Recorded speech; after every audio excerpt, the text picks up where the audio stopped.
Nagkagusto ka na ba sa isang tao na parang ang hirap abutin? Lalo na kung alam mong nagkakagusto ka na sa isang tao pero dahil may itinatago kang lihim, sigurado ka sa sarili na hindi ka niya maiintindihan.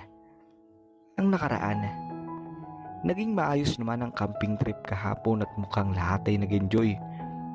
Ito na ang uling araw nila at kakatapos lang nila sa kanilang activities. Tuloy pa rin ang mga kaklase sa pangungutya sa itsura ni Diana.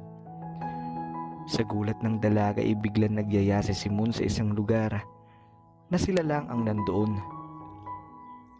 Napakasaya ni Diana kahit na sa isang oras lang ang itinagal nila doon. Sigurado na siya na nahuhulog na talaga siya sa binata.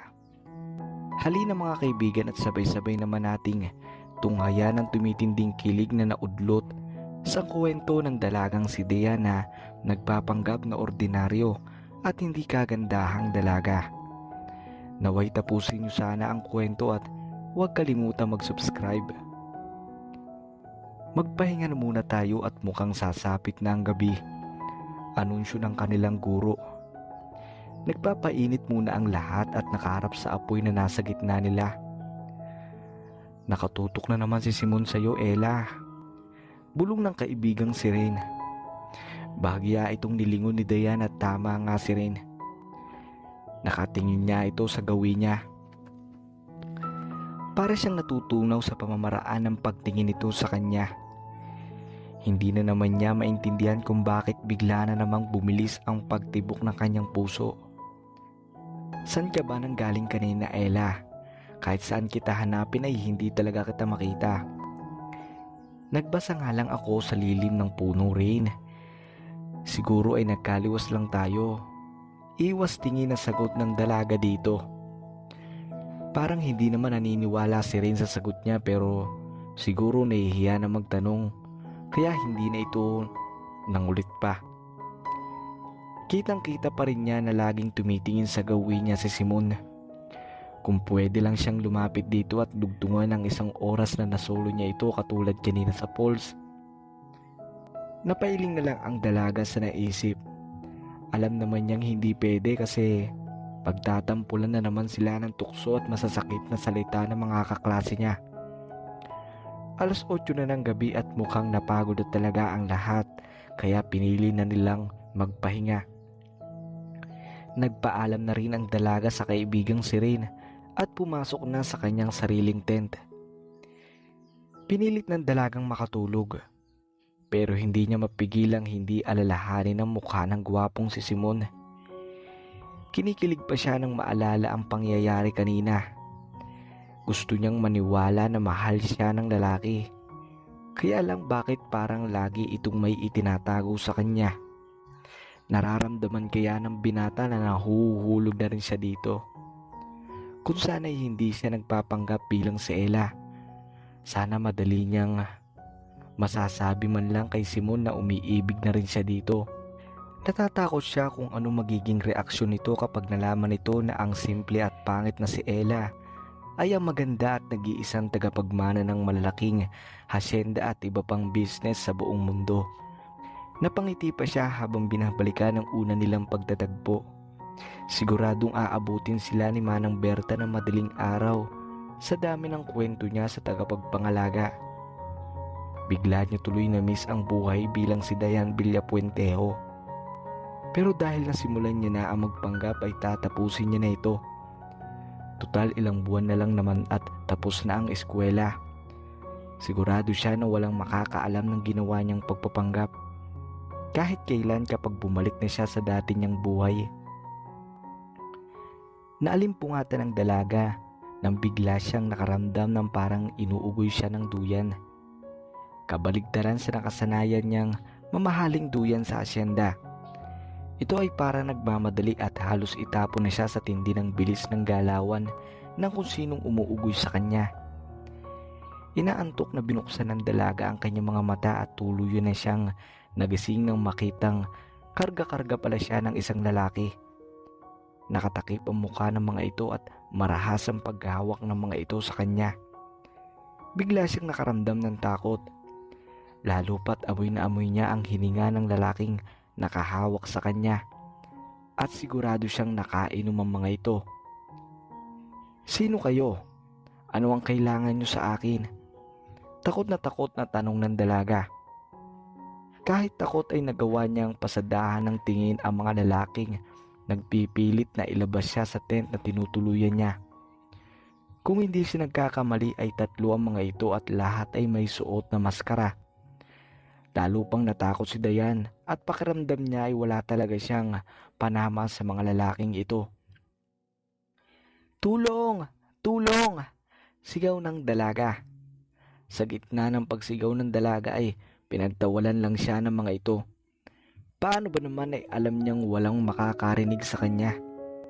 Tulog na ang mga tao sa paligid at wala man lang siyang maririnig na kahit anong ingay na nagsasabing may gising pa.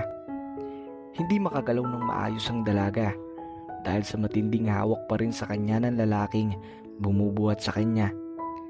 Hindi na napigilan ng dalagang hindi umiyak. Takot na takot siya at tiyak siyang walang sasaklolo sa kanya. Bigla niyang naalala ang pangaral ng mga magulang at sa hindi inaasahan ay bigla niyang ipinagdasal na sana'y nandoon si Simon para protektahan siya. "Anong gagawin niyo sa akin?" humihikbing tanong ng dalaga. "Pasensya ka na magandang prinsesa. Kasalanan mong naging mayaman ka at sobrang ganda.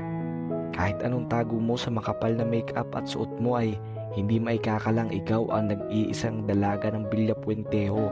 At malas ka na matagal ka ng gusto ng boss naming si Boss Sanchez." Nagising bigkas ng lalaking may hawak sa kanya.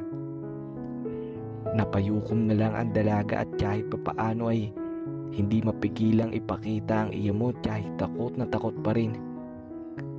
Kilalang kilala niya ang tinatawag nilang Boss Sanchez. Dati itong kanang kamay ng papa niya. Bata pa lang siya ay lagi niya itong nakikita sa asyenda at lagi itong nakasunod sa papa niya. Kahit hindi magaan ang loob niya dito ay hindi ito itinuring na iba. Ibinibigay ng papa niya ang lahat dito at minamahal na parang kasambahay na rin. Kahit mga kapatid nito ay pinag-aral at binigyan ng papa niya ng trabaho. Pero ang hindi alam ng papa niya ay gusto nitong mas higit na may ibigay sa kanyang pamilya. Kaya kinaliwa niya ang hasyenda nila. Unti-unti nitong ibinenta ang mga pananim sa kanilang hasyenda nang hindi alam ng senyor. Lahat ay ginawa nito para mapabaksak ang hasyenda. Salamat na lang dahil talagang mahal na mga tao ang pamilya niya. Kaya nanatili silang matatag. Pinatawad ng papa niya ang Boss Sanchez na ito, pero hindi na pinayagang tumapak sa hasyenda. Tinangka ng dalagang makawala sa paghawak ng lalaki. At dahil doon nalaglag ang suot niyang makapal na salamin at napagtanto niya na wala na rin sa kanyang buhok ang buhaghag at kulot na wig dahil sa kapipiglas. "Ibaba mo ako, nakikiusap ako." Pagalit na sigaw ng dalaga. Pinagtawanan lang siya ng mga ito. Kung tutuusin, bakit nga ba ito gagawin ng mga ito? Nagulat na lang siya nang makitang parang natigilan ang isa sa mga lalaking kumukuha sa kanya. Nakita niyang may isang anino ng lalaking papalapit sa kinaroroonan niya at mukhang hindi ito takot sa 3 lalaking may hawak sa kanya. "Bitawan niyo siya kung ayaw niyong masaktan." Malinaw at bruskong saad nito. Kahit takot at nalilito ay pansin na pansin ng dalaga ang napakakalma kahit nagbabanta ang pagkakasabi ng misteryo, pero matipunong binata ito. At bakit parang kaboses pa ito ni Simon? Ipinilig ng dalaga ang ulo. Dala lang ito ng takot at siguro dahil kanina pa siya nagdadasal na sana andun si Simon para iligtas siya. Tumawa lang ang mga lalaking dumukot sa dalaga na parabang nanonood sila ng comedy show. "So, mas pinipili niyong kalabanin ako, ha?" Kalmado pa rin bigkas na misteryong lalaking ito. Isang iglap lang ay nakita niyang nakikipaglaban ito sa 3 lalaking kumuha sa kanya. Tulalang nanonood ang dalaga habang nakikipaglaban ng binata sa mga lalaking dumukot sa kanya. Animo ito ay isa sa mga bidang lalaki sa mga movie na napapanood niya. Napakagaling ng bawat iktad nito na para bang alam na alam nito ang ginagawa. Bawat lipad at galaw nito ay siguradong sigurado. Hindi ito kakikitaan ng takot kahit pa nga ilang lalaki ang kalaban niya. Sino kaya itong lalaking ito at bakit siya pinaglalaban ito sa mga kumuha sa kanya? Ilang minuto ang lumipas ay nakita na lang ng dalaga na natalo ng misteryong tagapagligtas niya ang tatlong lalaki. Bahagyang napatras ang dalaga nang napansin niyang papalapit sa direksyon niya ang lalaki. Sino ka? Kinakabahan at nanginginig na tanong ng dalaga. Gusto sana niya magpasalamat dito at malaman bakit siya tinulungan kahit inilagay nito ang buhay sa pahamak. Sa halip na sumagot ay itinaas nito ang kanyang relo. May kung ano siyang pinindot dito at inilapit ang kanyang labi na parang may tinatawagan. Senyor Villapuentejo, ligtas na po si Senyorita Dayan. Nasa kamay ko na po siya, sabi ng binata na talagang ikinagulat ng dalaga. Huwag po kayong mag-alala, nakatawag na rin ako ng pulis para pick upin ang taong kumuha sa kanya. Sino ka at bakit kilala mo ang mga magulang ko? Naguguluhan pa rin tanong ng dalaga.